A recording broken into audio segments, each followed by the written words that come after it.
Nos escuchamos, por favor. Vale, gracias. Lo que he dicho, vamos a continuar con el compañero Bruno Estada, junto al secretario general, nuestro compañero Unai. Y a mí, en principio, lo que me llamó mucho la atención es el nombre de su intervención, ¿no? Caminamos a hombros de gigantes, ¿no? Pues vamos a prestarle atención para ver ese gigante y esos hombres.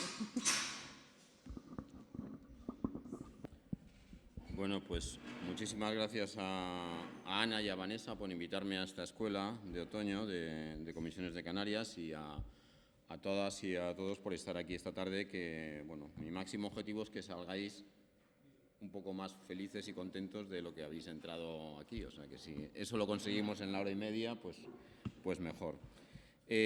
Cuando me lo planteó Ana, que hablara un poco de la historia del sindicato, de la importancia del sindicato, voy a coger específicamente el momento de la transición, aunque también me voy a referir un poco al surgimiento del sindicato. Yo cogí este título porque me gustaba, había visto hace tiempo, que es, bueno, gran parte de lo que somos ahora es porque hemos tenido a gigantes que teníamos antes y ahora caminamos sobre sus hombros, ¿no? Es decir, que el que Comisiones Obreras ahora sea una organización de 1 millón de afiliados con 100.000 delegados sindicales es porque hubo unos hombres y unas mujeres, hay que recordarlo, hombres y mujeres, que hicieron tareas propias de gigantes en momentos mucho más difíciles de los que es la acción sindical ahora, con todas las dificultades que tiene y que vosotros y vosotras sabéis mucho mejor que yo, ¿no? Pero me parecía que era bonito recordar eso en uno de estos libros, que ahora os explicaré por qué están todos aquí. Voy a intentar hacer una intervención semi-audiovisual, o sea que a ver si conecta todo. Pero en uno de estos libros, primero os lo leo y luego abro el libro, era un historiador, Alberto Sabio, que os lo leo literalmente, decía: Silvano Morcillo, preso en Carabanchel en plena dictadura, dijo que si alguna vez se hacía la historia de Comisiones Obreras, se diría al hablar de los jefes, este es el cardenal, el otro es el obispo, nosotros somos los monaguillos, y se darán las gracias a Mengano, a fulano, a Zutano y etcétera. Y esos etcétera seremos nosotros. Pues bien, si utilizamos la terminología del bueno de Silvano en este libro, sobre el proceso 1001 abundan también los etcéteras, ¿no? Los etcéteras para mí es lo básico, es toda la gente que componéis el sindicato y que hacéis que el sindicato sea posible más allá de las jerarquías y todo, porque sin esos miles de afiliados, sin esos cientos de delegados sindicales, pues lo otro estaría hueco, ¿no?, por decirlo. Y este libro, al que me voy a referir primero, aunque habéis visto que había uno por ahí, es un libro que sacamos sobre el proceso 1001. Quien escribe esto es Alberto Sabio, un historiador que nos hizo el prólogo, una primera contextualización del libro, y nos escribieron Daniel Bernabé, que es un escritor y periodista bastante conocido, Natalia Junquera, también periodista del País, Elvira Lindo, una escritora, no hace falta presentarla, Pablo Ordaz, también otro periodista. ¿Qué les propusimos a ellos? Que en base a lo que nosotros sabíamos del sindicato, la información que teníamos, documentación, tradición oral, les explicamos cosas, nosotros les ofrecíamos las historias del sindicato y que ellos las novelaran, ¿no?, que dio lugar a este libro 1001 que presentamos aquí en Lanzarote, que fue un acto magnífico, ¿no? ¿Y qué es lo que intentábamos con eso, ¿no? Intentábamos poner en conocimiento, en primer lugar, de los afiliados, pero también llegar más lejos del ámbito de los afiliados, llegar a la gente que tenemos cercana, cuál es la historia del sindicato, la historia y, como veréis en algunos libros, también la realidad actual del sindicato, pero no contarla desde un punto historiográfico. Tenemos magnífica gente en la Fundación 1 de Mayo que han hecho un trabajo de archivo de la documentación del sindicato, de contarnos los orígenes del sindicato. Queríamos contarlo con alma, ¿no? Y esto es un poco lo que yo voy a intentar contaros aquí hoy. ¿Cuál es el alma del sindicato? Ese alma que permanece por encima de todas las miles de mujeres y hombres que participan en él, ¿no? Y impregnaros un poco de lo que yo entiendo que es ese alma del sindicato, ¿no? Junto con este libro, antes de ese libro, sacamos 2 libros, uno de los cuales lo tenéis ahí, creo que se han agotado ya.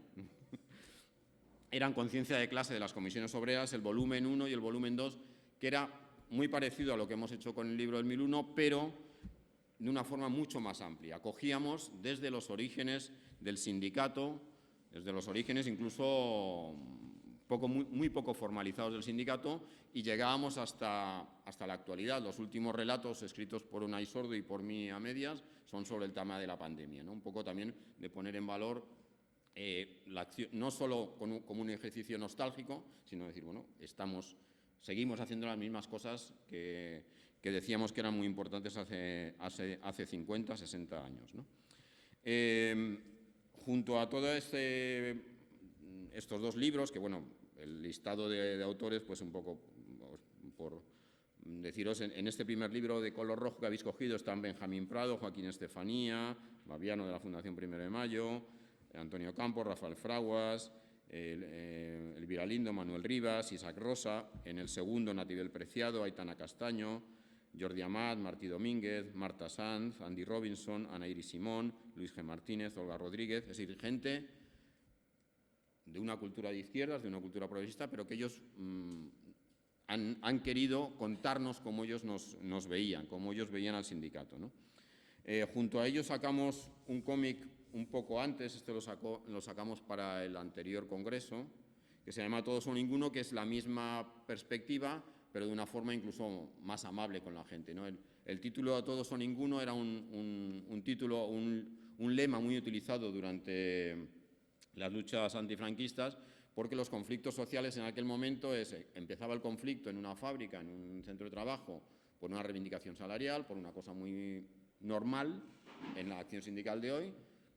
Casi inmediatamente lo que hacía la dirección de la empresa era despedir a los líderes sindicales.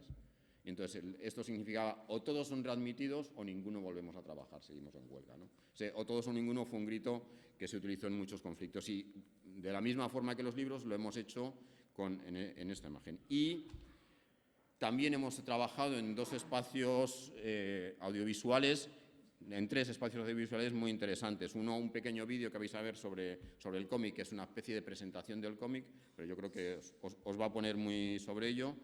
Otro, hicimos un documental sobre el 1001 que se llama 10 por la libertad, los 10 dirigentes de comisiones obreras detenidos en el año 72 y que estuvieron en la cárcel hasta, en el caso de Marcelino y varios más, hasta que murió Franco, no salieron de la cárcel. Y el tercero es una película que hemos impulsado desde el sindicato, que la ha hecho una productora, que es 7 días en mayo, que es sobre el tema el asesinato de los abogados de Atocha y también un poco en esa reflexión de poner esa realidad de hace 50 años con el surgimiento de la extrema derecha actualmente y qué elementos de paralelismo podíamos encontrar, ¿no? Bueno, con esto, ¿qué es lo que os decía antes? Bueno, con esto lo que queremos es transmitir ese alma del sindicato. Y le voy a pedir a Omar que nos ponga en primer lugar el vídeo del cómic, que es 4 o 5 minutos. Luego sigo yo contándoos un poco, vais a tener que una visión tradicional de charla y luego pondremos un pequeño tráiler de la película al final.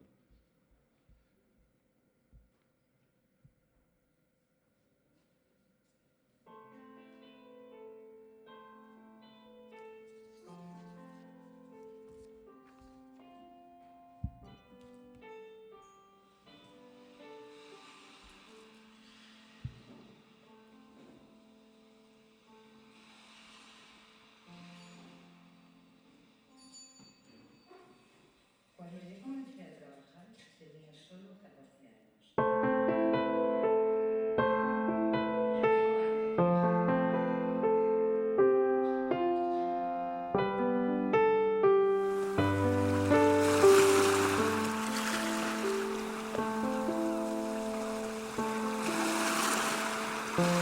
solo 14 años. Cuando yo comencé a trabajar tenía solo 14 años. ¿Y a qué hora entra a trabajar?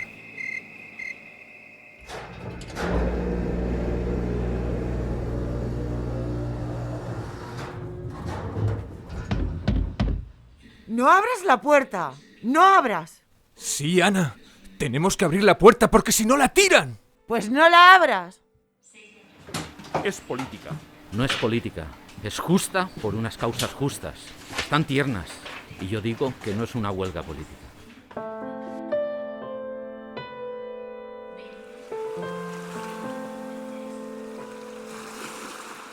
Fíjate, Hay que perseguirla siempre. Por eso la justicia es una alegría triste.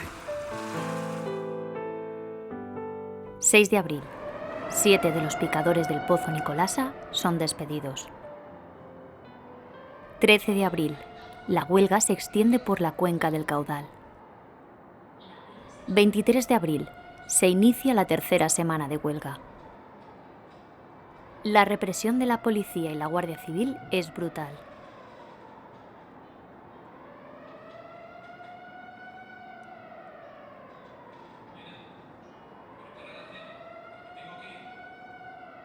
Si bajas al Tajo, eres poco hombre. La huelga se extendió a todo el país.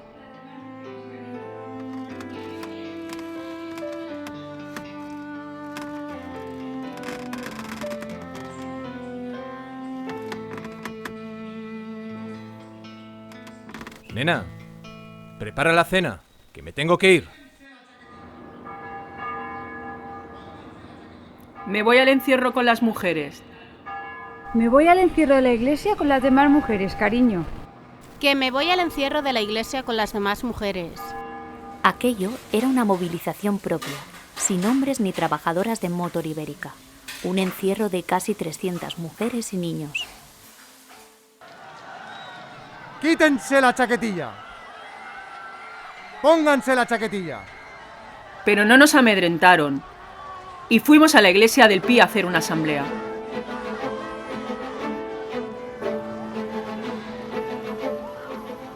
El tiempo me ha enseñado que nuestros enemigos son el individualismo y la inmediatez.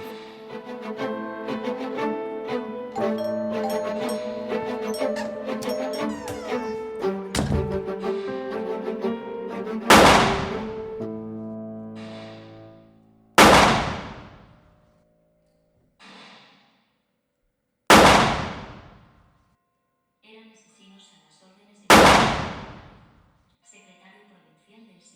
vertical. Para todos ellos, comisiones sobre los pluralistas eran un enemigo a destruir. El silencio fue la consigna seguida. Un silencio que sonó con la fuerza del grito más atroz.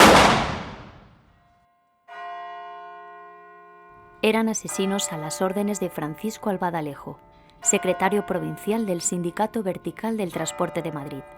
Para todos ellos, comisiones obreras y los abogados laboralistas eran un enemigo a destruir. El silencio fue la consigna seguida. Un silencio que sonó con la fuerza del grito más atronador.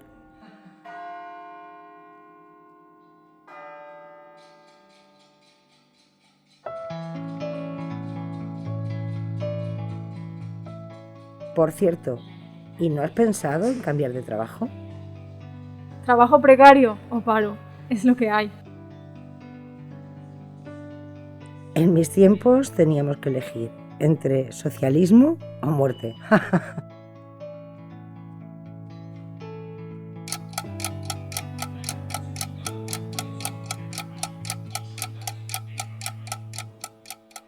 La libertad es el alba de un día de huelga general.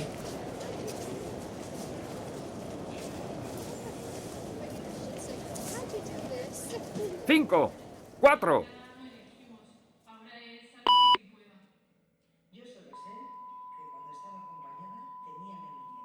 La actitud sindical es reaccionaria, insolidaria e irracional.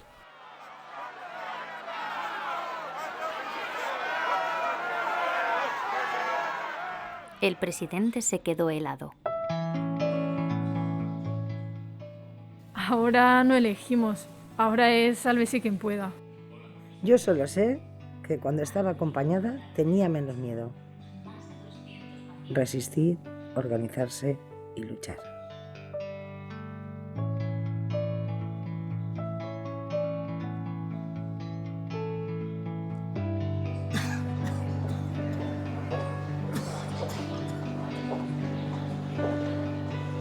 Hola, Julio.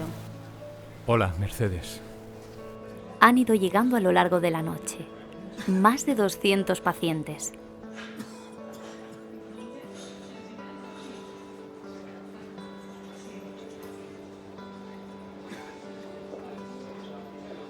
Esto es un milagro, Mercedes.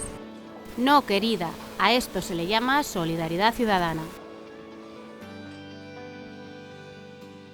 Fíjate, mi historia empieza cuando un desconocido me reveló un secreto. Entonces, ¿se repite la historia? Siempre.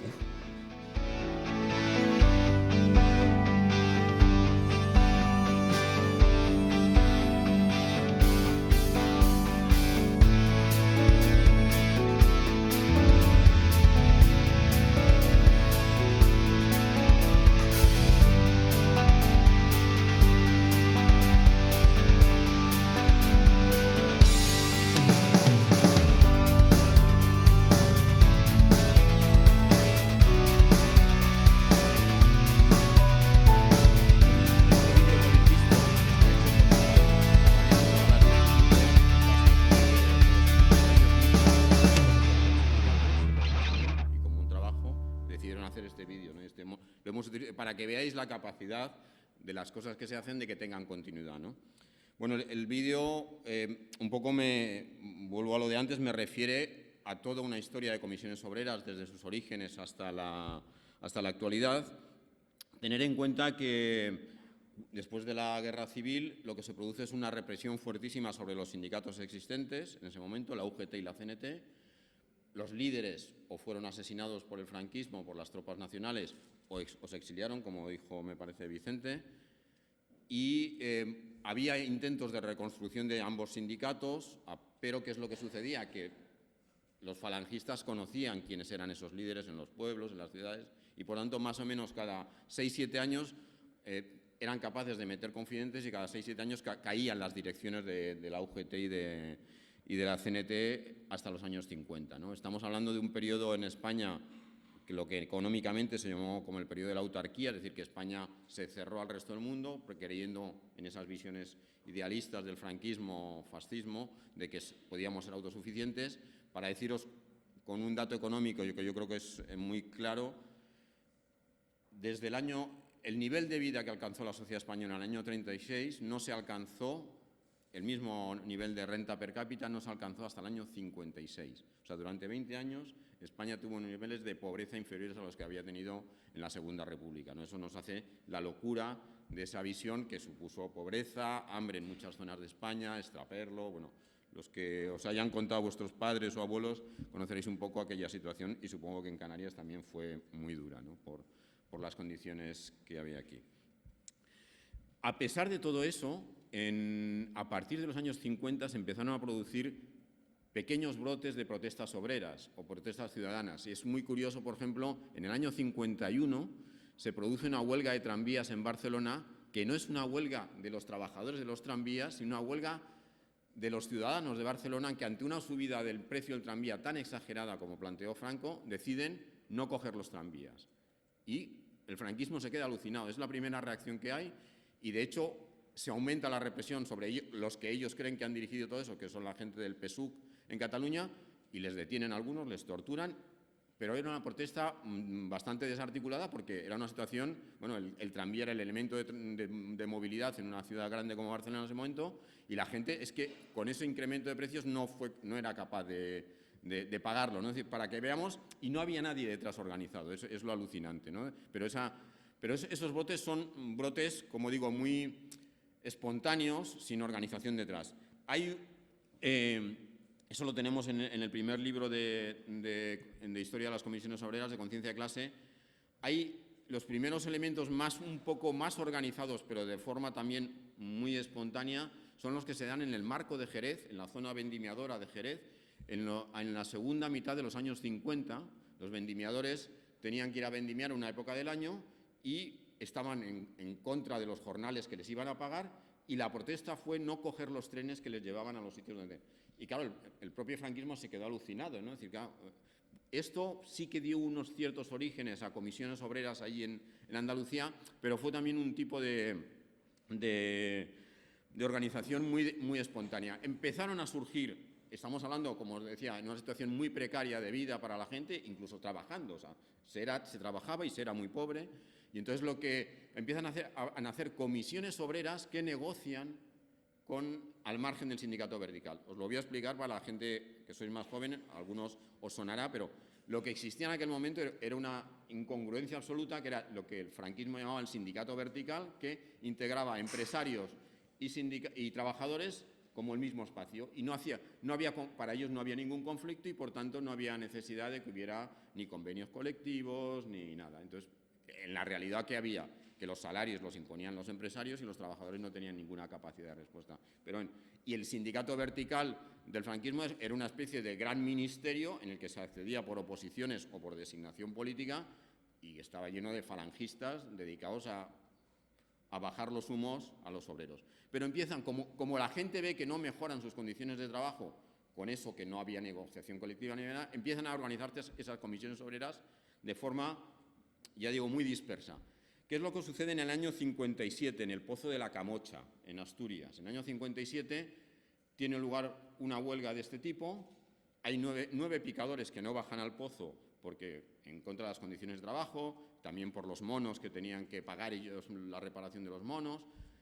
Son cosas, desde la perspectiva actual son cosas muy nimias, pero fueron capaces de tejer esa solidaridad obrera en esos momentos. Deciden no bajar y entonces empiezan a solidarizarse compañeros de la mina y no bajan. La dirección de la mina, tener en cuenta que sobre todo las empresas públicas estaban militarizadas, los jefes de las empresas públicas, los altos directivos eran militares que estaban puestos ahí. No entienden aquello que de repente ellos han terminado con los comunistas, han terminado con los socialistas, han terminado con los anarcosindicalistas y de repente la gente empieza a protestar. En concreto en La Camocha va la Guardia Civil y entonces le dicen, bueno, ¿quiénes son los cabecillas? ¿No? Para identificar, lo primero era identificar qué personas eran y esas se las metía en la cárcel, se las golpeaba, se las torturaba, se las despedía. Y eso me lo ha contado a mí el hijo de Bayón, que es el dirigente sindical de la mina de La Camocha. Dicen, al fondo de la mina está la comisión. Claro, los guardias civiles, pensar en meterse en el pozo, bajar 300 metros en el ascensor, a oscuras completamente y encontrarse, pues no se atrevieron. Y ese fue... No pudo haber muchas más comisiones obreras como esa, pero en esos momentos eran reacciones bastante espontáneas, pero el Partido Comunista en ese momento decidió que esas respuestas espontáneas tenían que darles una continuidad.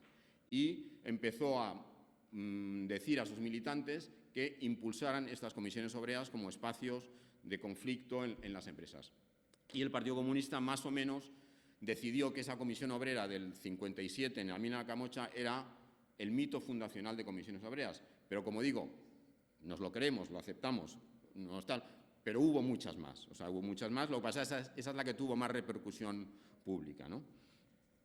¿Qué es lo que pasó a finales de los 50 y principios de los 60? Se cambió la política económica del gobierno franquista porque era consciente de que se estaba generando un deterioro social importantísimo y empezó lo que se llamó el desarrollismo, abrir nuestro país a los capitales extranjeros y permitir inversión extranjera aquí, y también se dieron cuenta de que tenía que producirse una cierta mejora de las condiciones de vida de los trabajadores, que eran paupérrimas. Se aprobó una ley de convenios colectivos en el 58 y se planteó que el sindicato vertical se empezaran a elegir dentro del sindicato vertical a representantes, lo que se llamaban, los que os acordéis de aquello, los enlaces sindicales, ¿no? Bueno, fue una pequeña apertura. Desde el punto de vista, era un cierto integrarte en las estructuras del régimen, evidentemente, pero hay una posición muy diferente entre los sindicatos tradicionales, la UGT y la CNT, y las incipientes comisiones obreras. La UGT y la CNT no se decidieron, decían que eso era colaborar con el régimen franquista y no se plantearon nunca participar en las elecciones sindicales, mientras que la gente de comisiones obreras empezó a participar. Empezó a participar y empezó a ganar, y empezó a obtener representatividad de sus compañeros directamente para negociar cosas muy concretas, salarios, turnos, horas extras, y eso fue el elemento incipiente de las comisiones obreras. Hubo un elemento de movilización muy importante en el año 62, lo que se llamó la huelgona. Empezó también en una mina asturiana, se extendió a varias minas de Asturias, se extendió al sector del acero en el País Vasco. Fue una huelga que luego también llegó hasta minas en Puerto Llano, en todas partes de España. Fue una huelga que en el año 62 la siguieron más de 30.000 trabajadores en una absoluta situación de represión, ¿no? ¿Qué es lo que pasó? Que fue tan fuerte el movimiento huelguístico que el régimen franquista dijo, bueno, esto es peligroso, no son una gente aquí aislada, tal, y el propio ministro de Trabajo, en aquel momento que era Solís, se fue a hablar con los mineros en plena huelga.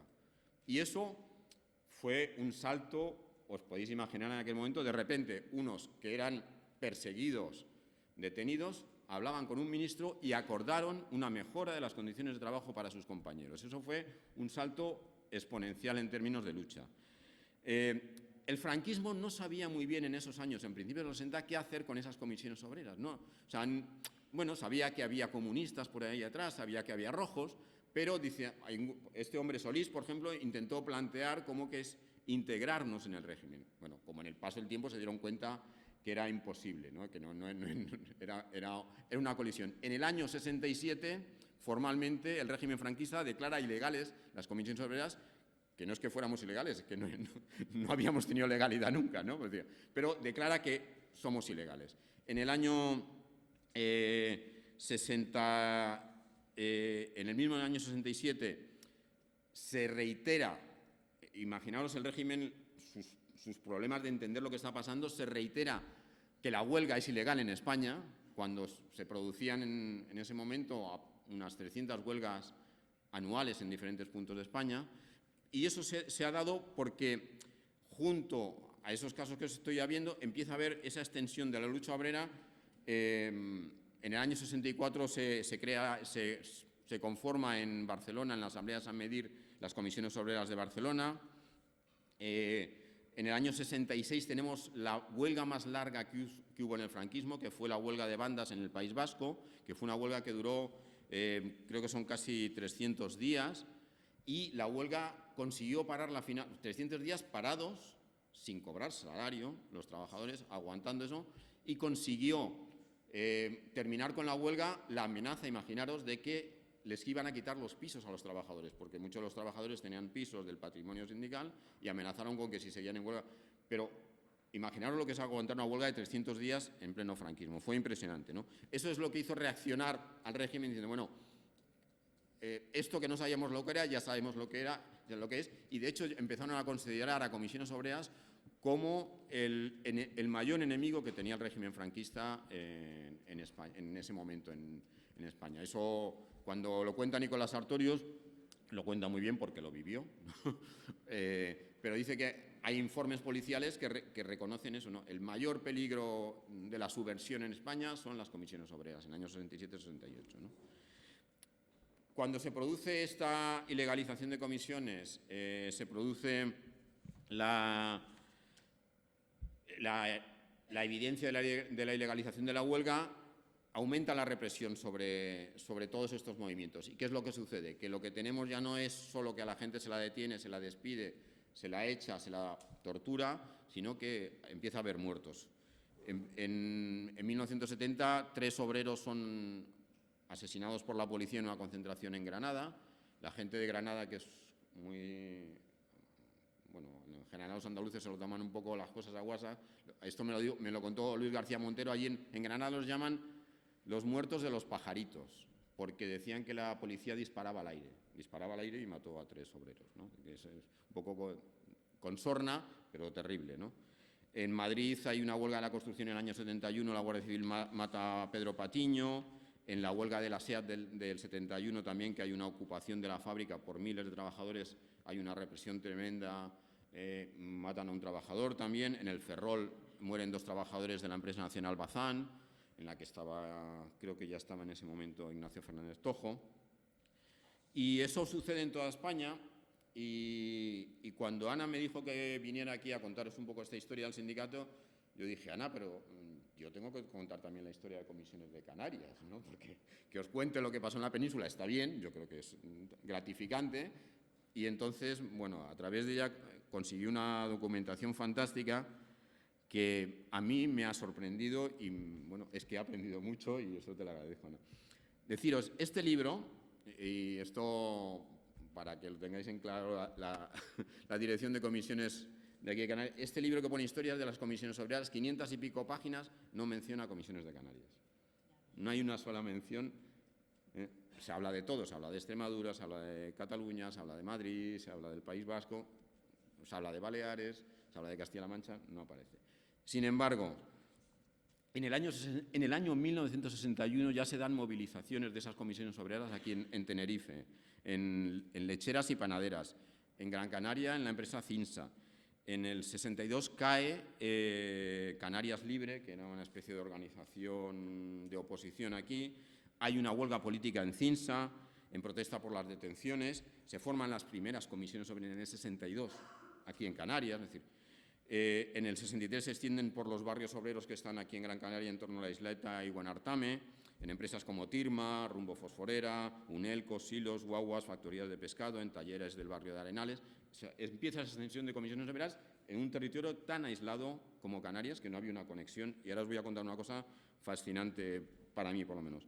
En el 64 hay huelgas en las Guaguas y en la Cubana, manifestaciones, movilizaciones en Tirma, etcétera, etcétera, ¿no? En el año 68, en el 65 se forma la primera dirección de comisiones obreras aquí en Gran Canaria, se publica el primer número de Tierra Canaria. Estas estructuras inestables del sindicato se fusionan con un grupo cultural, Latitud 28, y toma el sindicato una perspectiva incluso cultural impresionante porque hacen obras de teatros, conciertos, en las propias movilizaciones. Hay en el 66, eso nos lo he dicho antes, en el 66, en toda España, no solo en Canarias, se plantea desde comisiones obreras participar en las elecciones sindicales al sindicato vertical, perdón, y entonces comisiones obtiene mucha representación en gran número de empresas. Aquí las candidaturas de comisiones triunfan en Las Palmas, en muchas empresas. Se celebra el 1 de mayo en Las Palmas con más de 22 detenidos. Hay huelgas en Covalpa, en La Minilla, en docks frigoríficos. Es decir, que en el año 67 aquí en Canarias se ocupa el sindicato vertical, se celebra una asamblea libre de obreros y campesinos, huelgas en factorías de pescado. Es decir, hay sucesos muy relevantes. Y en el año 68 se produce un conflicto muy concreto, que esto es un poco meterme contigo, pero con cariño. Aquí al lado nos podían haber llevado, En Sardina Norte, está a 10 kilómetros de aquí, hay una concentración de trabajadores que son despedidos, que están poniendo el asfalto en las carreteras. Fundamentalmente, eso me lo ha dicho Ana, más que comisiones obreras, era la gente del Partido Comunista, impulsa que se les pague a esos trabajadores que llevaban trabajando ahí sin cobrar. La Guardia Civil impide eso, hay forcejeos con la Guardia Civil, empiezan a pegar tiros con la Guardia Civil y hay dos heridos y 50 detenidos, de los cuales 25 de ellos son encausados. Os pongo también en situación. La huelga era delito de sedición y se juzgaba en tribunales militares. O sea, para que tengamos. Hay 50 detenidos, 22 encausados, les condenan a 20 de ellos a penas de prisión, al que más le condenan es a 11 años y les mandan a que cumplan la prisión en cárceles de la península. Y entonces estos llegan a la cárcel de Soria, donde está la Dirección de Comisiones Obreras detenida. Y la Dirección de Comisiones Obreras, encabezada por Marcelino Camacho, no sabe lo que estaba pasando en Canarias. De repente, al ver a esos compañeros en las celdas, dicen, bueno, explicarnos qué estáis haciendo allí, porque no teníamos absoluto conocimiento de lo que sucedía. Digo que eso es importante porque cuando esta gente vuelve a Canarias, es una gente ya con mucha mayor capacidad de organización y coordinada perfectamente con la estructura nacional de comisiones obreras. Pero te digo, a mí cuando lo leí, digo, qué pena me da que habiendo este movimiento no fuera conocido por los propios líderes de comisiones obreras, siendo tan importante como era aquí en Canarias, ¿no? Parte de la capacidad de proyección de este conflicto es que las mujeres de los que fueron detenidos se encierran en la catedral, consiguen que haya una visualización mucho mayor del conflicto, ¿no? Para que veáis también la importancia y los pasos pioneros que se tomaron aquí en Canarias en otros temas, en el año 65, en el conjunto de España, es cuando se empiezan a impulsar los despachos laboralistas, y los despachos de abogados que defienden a los trabajadores y se empiezan a vincular a estas comisiones obreras todavía ilegales, ¿no? Esto se toma la decisión por parte del PC en el año 65, Marcelino Camacho le parece muy bien, hay una figura emblemática en todo esto, para que reconozcamos el papel de las mujeres, que es María Luisa Suárez, que es la primera abogada laboralista en España, que en el 65 monta el despacho, es la decana de todos estos abogados, pero es que ya había despachos laboralistas en Canarias desde el año 59. Está Antonio Cubillo, Carlos Suárez está en Las Palmas en el 61, en el 65 se abren los despachos de Morales Macías y Augusto Hidalgo, es decir, que había una capacidad de organización muy potente y muy en sintonía, a pesar de la desconexión con el resto de España, ¿no? Como os decía, a mí una de las cosas que me ha fascinado es esa conexión que ha tenido el sindicalismo canario con el mundo de la cultura desde sus orígenes, ¿no? Esa vinculación con la gente de la Actitud 28, intelectuales, escritores, dramaturgos, músicos, hace que la actividad sindical se trufe de eso en muchas de las movilizaciones, incluso hacen representaciones de obras de teatro en las fábricas, recogiendo la idea de Bertolt Brecht de los años 20 de que la cultura había que llevar las fábricas a los centros de trabajo, ¿no? Y eso se hace en el año 65 aquí en Gran Canaria, ¿no? Yo creo que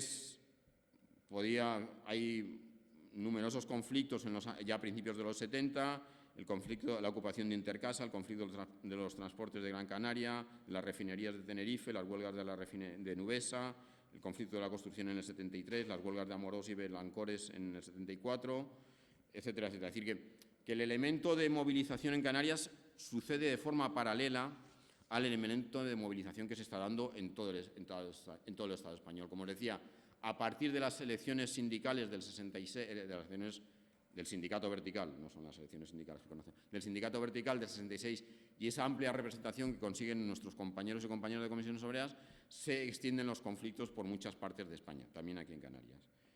Voy a ver si soy capaz de poneros aquí, si no le voy a tener que pedir ayuda a Omar otra vez.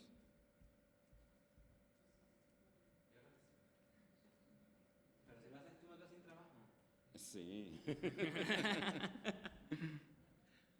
Ahí está. Bueno, esto es una revista de julio del 75. Es una revista, un semanario de economía y de actualidad. Eran progres, eran bastante progres. Doblón se llamaba. Podría ser ahora como, bueno, no sé, revistas de economía que hay ahora, ¿no? Esta es la portada que sacan en julio del 75, Franco vivo. Es las elecciones sindicales del sindicato vertical del 75 y el subtítulo que veis abajo es «Ha ganado el equipo colorado». Y es tres enanitos, que son los sindicalistas de comisiones obreras, pintando de rojo la fachada de los sindicatos verticales en Madrid, ¿no? Para que veáis la importancia que tenía el sindicato en ese momento, ¿no? Es decir, que hay un reconocimiento no solo nuestro, que evidentemente, sino también de los medios de comunicación, ¿no? Y esto toda esta acumulación de fuerzas lleva consigo una represión importante, que es lo que os decía antes del proceso 1001. Ante esta acumulación de fuerzas del sindicato y creación de estructuras ya de coordinación, lo que sucede en el año 72 es la detención de los dirigentes de comisiones obreras mientras están teniendo una reunión en Madrid, en Pozuelo Alarcón. Están teniendo una reunión en el monasterio, en el santuario de los Oblatos. Se fue a un santuario porque creían que ahí no les iban a detener. Se detiene a Marcelino, a Julián Ariza, a Nicolás Sartorius, a Eduardo Saborido, a Paco Soto, que estuvo aquí con nosotros, y se les juzga y están en prisión. Pero se consigue que esa detención de los dirigentes de comisiones obreras se vuelva contra el régimen franquista, porque la solidaridad internacional que se monta, que se organiza contra ello, es enorme, y conseguimos que eso se vea en todo el mundo, ¿no? Claro, en Europa el franquismo estaba intentando dar pasos, preveyendo ya que Franco le quedaban muy pocos años de vida, a una integración en la Comunidad Económica Europea, y lo que se plantea es que tenían que presentar una buena cara. Claro, detener a sindicalistas en Europa no se entendía, incluso en el 72. Los sindicatos eran libres en toda Europa. Entonces, eso genera un conflicto en el propio régimen.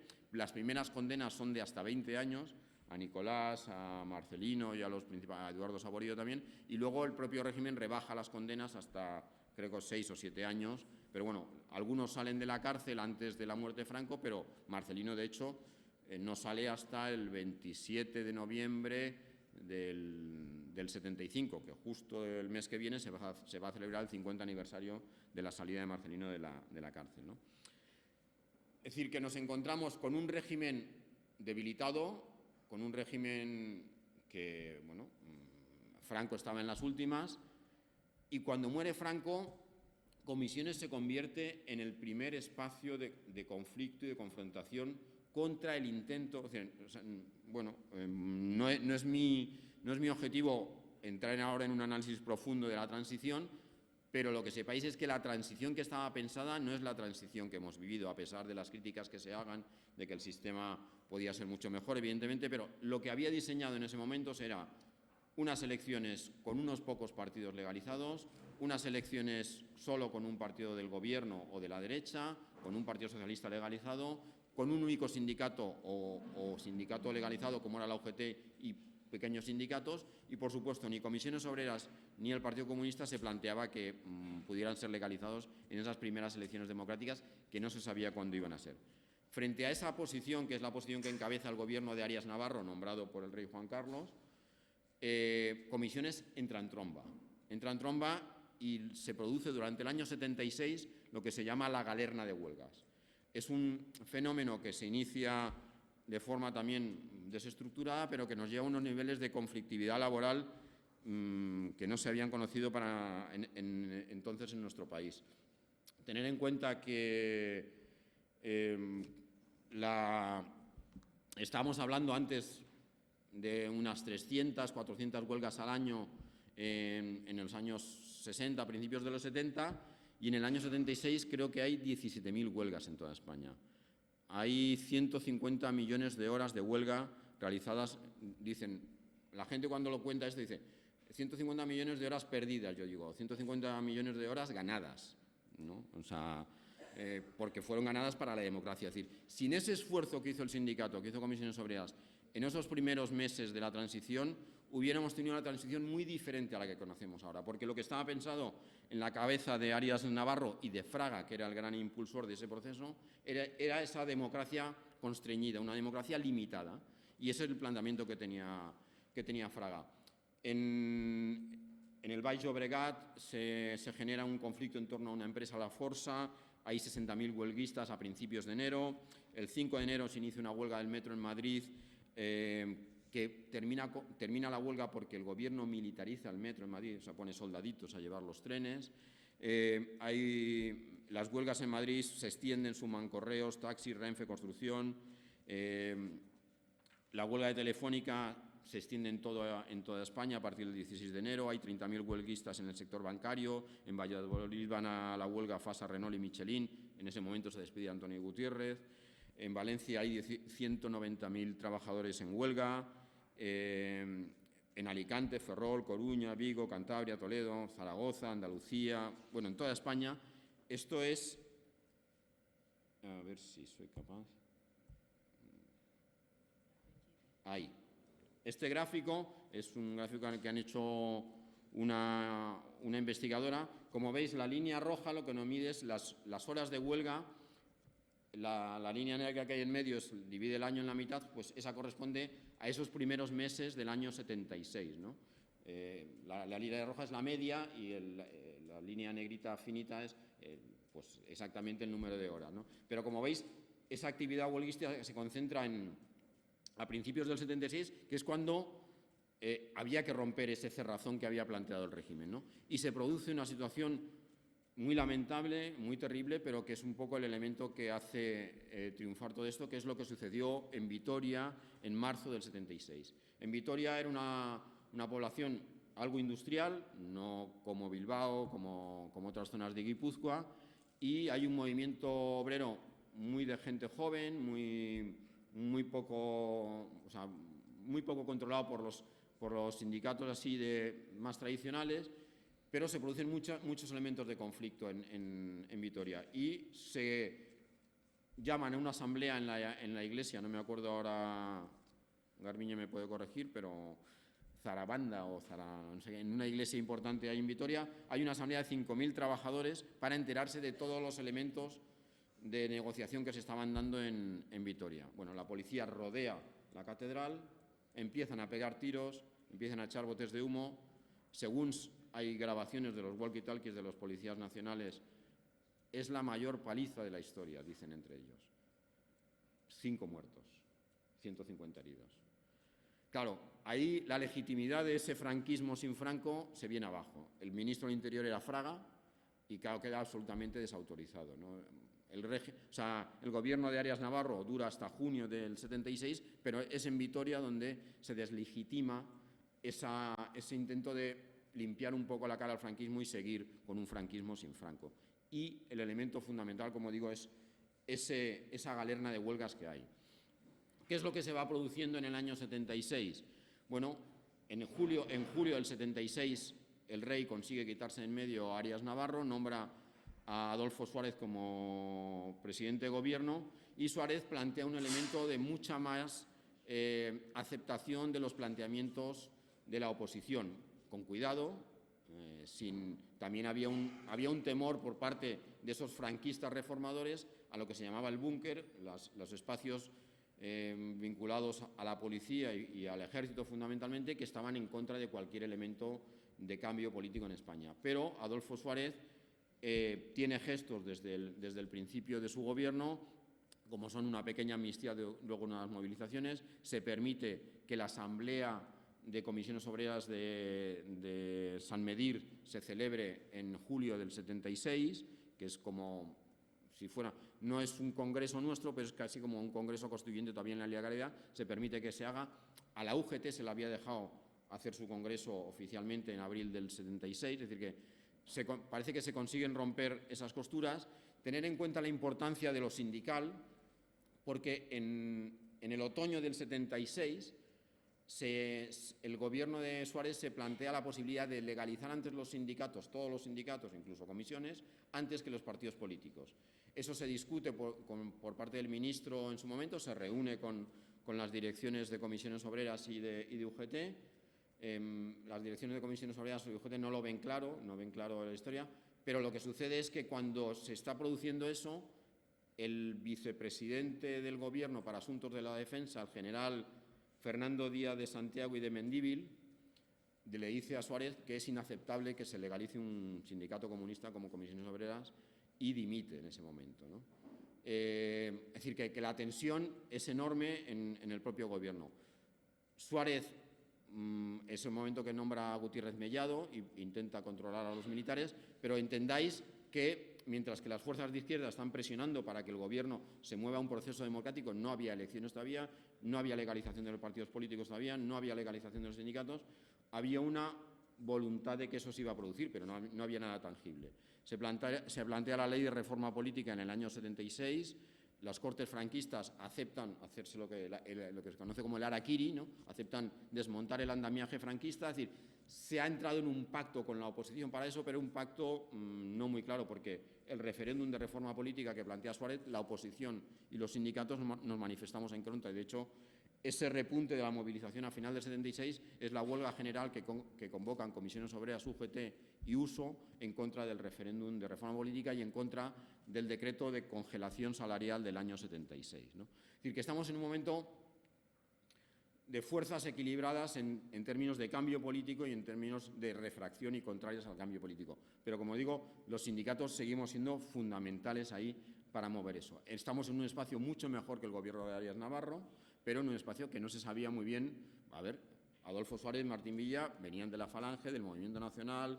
O sea, las fotos de Martín Villa levantando el brazo eran del año 74. Así que o sea, era normal que hubiera susceptibilidad, ¿no? Pero según va pasando el año 76, se ve que se están produciendo esos cambios. Hay un elemento muy importante después del referéndum de reforma política, que es el 15 de diciembre del 76, que es una rueda de prensa que da Santiago Carrillo públicamente por primera vez en Madrid, y es como decir, estamos aquí los comunistas, ¿no? Es decir, que o me detienen, pero estamos aquí en España, ¿no? De hecho, es detenido Santiago Carrillo el 22 de diciembre y es liberado el 30 de diciembre porque no tiene ninguna causa contra él. Claro, eso pone a la parte más refractaria a los cambios con la perspectiva de que se nos va a legalizar a las comisiones obreras, se va a legalizar a la parte de oposición más de izquierda que había sido la que había enfrentado al franquismo, ¿no?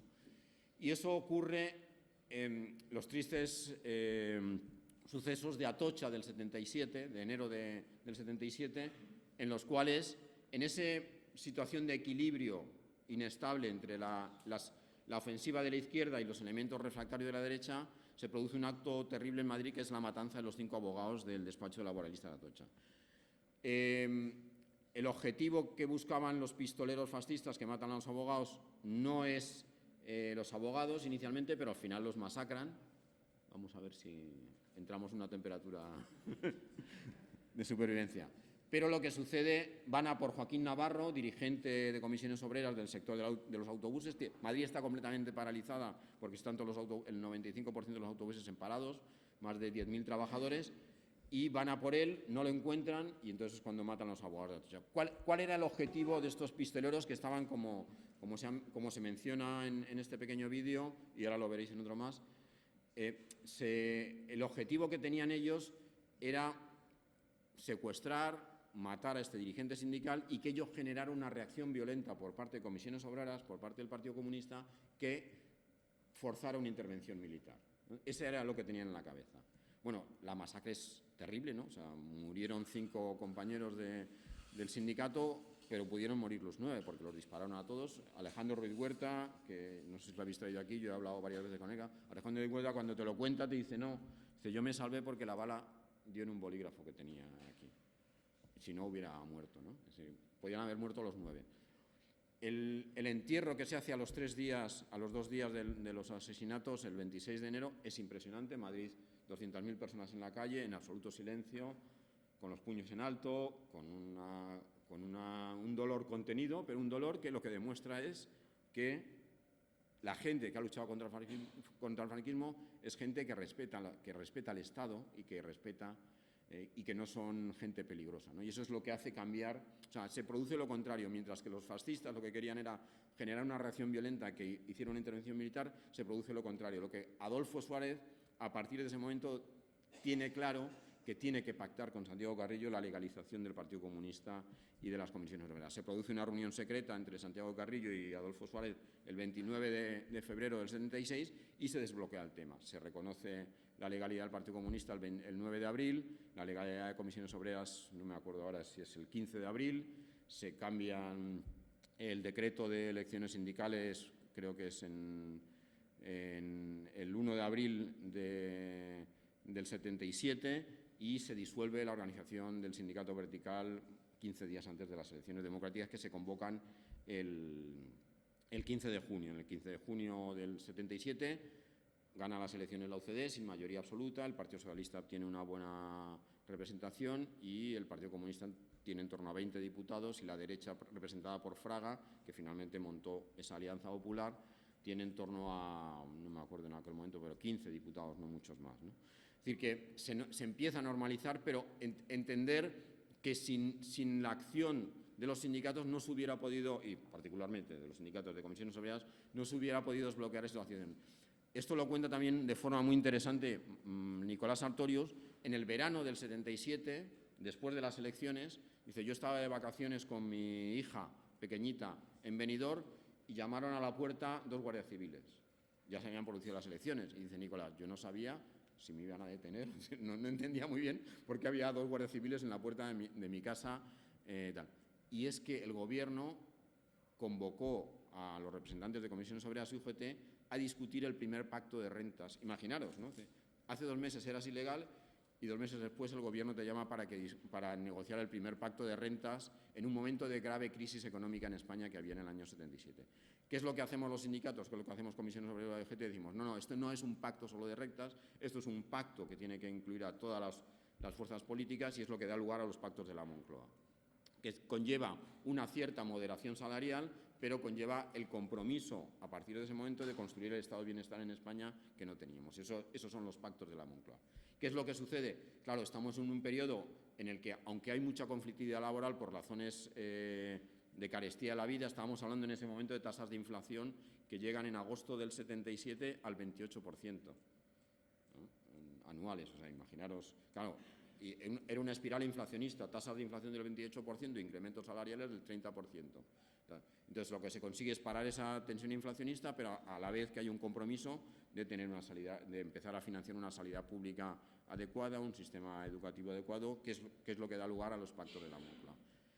Es verdad que a partir de entonces se produce un proceso de desmovilización de la clase trabajadora, porque se considera que hay que tener en cuenta los elementos también de reacción del régimen que pueden producirse, y somos muy conscientes de que eso se da en el año 81 con el golpe de Estado el 23 de febrero, pero es verdad que a partir del 79 ese cenit de huelgas empieza a disminuirse, y también se da un proceso muy interesante en el sindicato, en comisiones obreras, que es la independencia política del sindicato frente al Partido Comunista.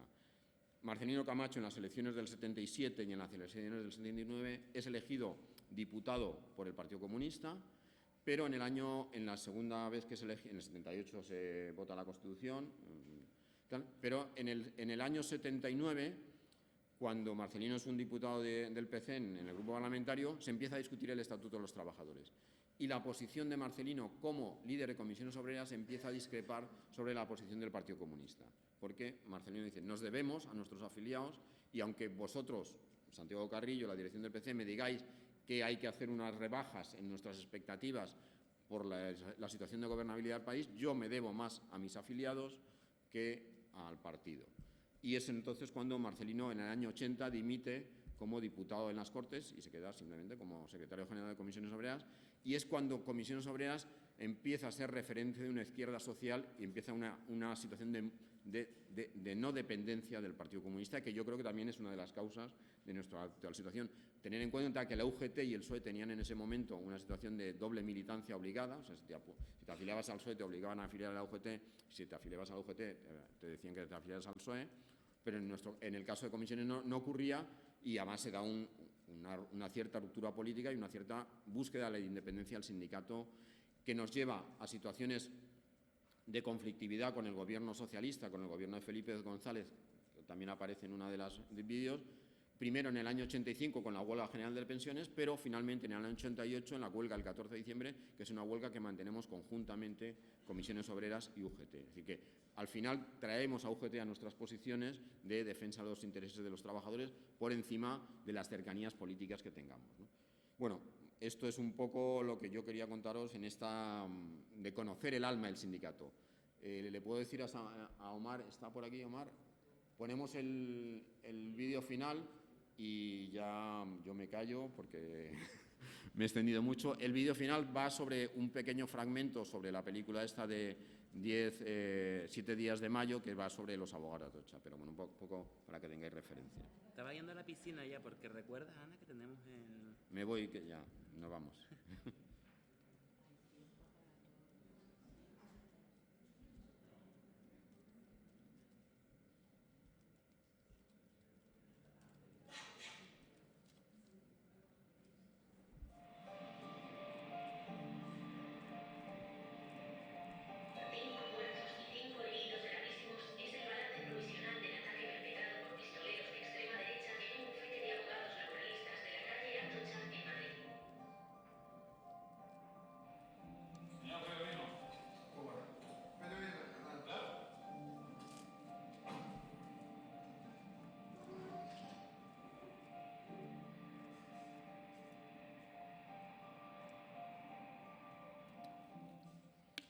Luis Javier Benavides abrió la puerta. Al otro lado aparecieron dos hombres armados con pistolas, uno con la cara descubierta y el otro oculto tras un pasamontaña. Esas manitas bien arriba. Vamos, esas manitas más arriba. Vamos. Ellos van uno a uno matando o intentando provocar la muerte a todos y cada uno de nosotros. He estado luchando contra el estrés postraumático que tiene cualquier ciudadano sometido a una tragedia como la que a mí me tocó vivir, ¿no?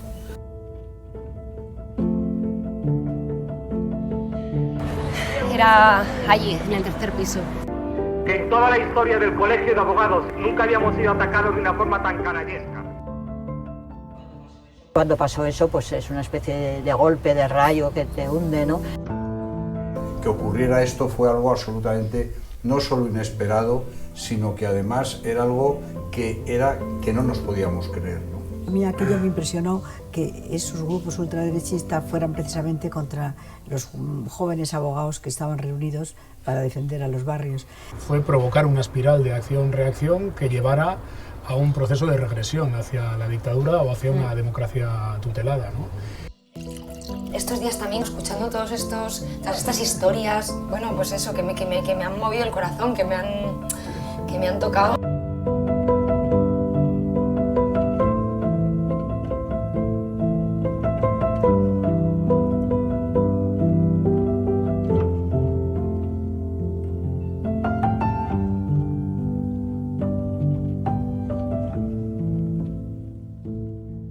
Bueno, y por terminar, de una forma un poco, si queréis, poética, esta mañana cuando estáis hablando sobre las dos intervenciones, y yo estoy de acuerdo con la expresión, pero quería matizarlo un poquitín, es verdad que tenemos uno de nuestros elementos definitorios es la ideología y una ideología de clase y tal. Pero a mí también me gusta pensar en lo cercano. Y os voy a poner un ejemplo y yo creo que se entiende bien. Las bandadas de estorninos. Las bandadas de estorninos son bandadas inmensas de pájaros que se mueven al unísono, van para un lado, miles de pájaros, ¿no? Que cuando las han estudiado, creían algunos etólogos, los que miran el comportamiento de los animales, que tal vez es que eran medio telépatas los estorninos, no consiguieron detectar. Después de muchos estudios y cosas, se han dado cuenta de que esas bandadas inmensas de pájaros, la razón es que cada estornino se fija en lo que hacen los 6 de alrededor. Entonces, si nosotros nos fijamos en lo que hacen nuestros compañeros de alrededor, tenemos referencias en la fábrica, en el centro de trabajo, en la oficina, de acciones en defensa de los trabajadores, somos capaces de hacer grandes bandadas de trabajadores y trabajadoras. Con ideología, pero también con el ejemplo de los que tenemos cercanos. Y muchas gracias.